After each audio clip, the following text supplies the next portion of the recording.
Scapular depression with dynamic upper extremity movement, level 1. In this exercise, you want to stand with your back on the wall, heels about 4 inches away from the wall. You'll want to keep your elbows fully extended, lower back pressed completely against the wall, scapula in the scapular stabilized position, which is scapular depression, retraction, and external rotation, pulling the scapula congruent with the rib cage.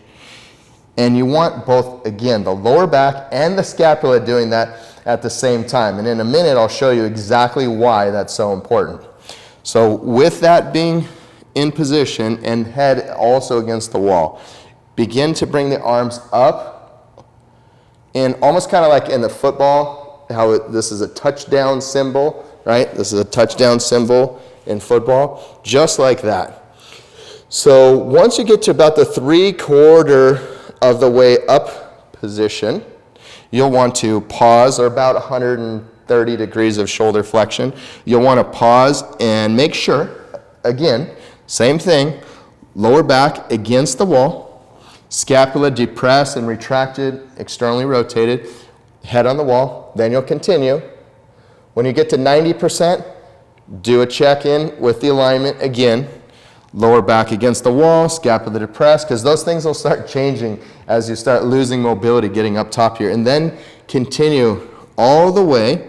So the hand is open, the thumbs are pointing back. You're going to go as far as you can or until the thumbs touch the wall. And if the thumbs don't touch the wall, that's okay. What's not okay is to compensate so that the thumbs touch the wall. It's not about your thumbs touching the wall. It's about doing the exercise properly. So lower back stays touching the wall, scapula stays depressed, retracted. Good. And so now let's go ahead and turn your back, if you would, Caitlin, to the camera. I'm going to show you exactly what's going on here.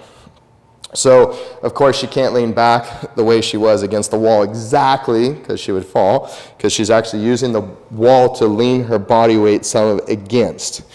And not the same as a squat. So similar but not the same. So her lower back would need to stay close to the wall, okay? Or on the wall, within a 1/2 inch or touching ideally.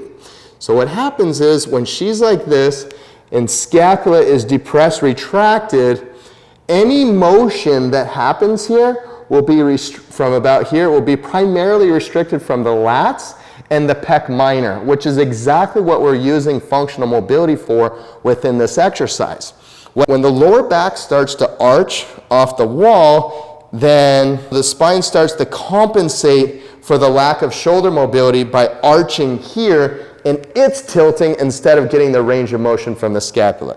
So let's come back to perfect position. Lower back is flat against the wall, scapula depression, retraction, and then the mobility continues. So having the scapula also pulled down into depression retraction is pulling against all these front side tissues and is forcing a stability position to happen during mobility of the anterior musculature of the shoulder girdle. And that's really what we're going after. And those are all the details of the benefits and the function that's happening from scapular depression with dynamic upper extremity movement.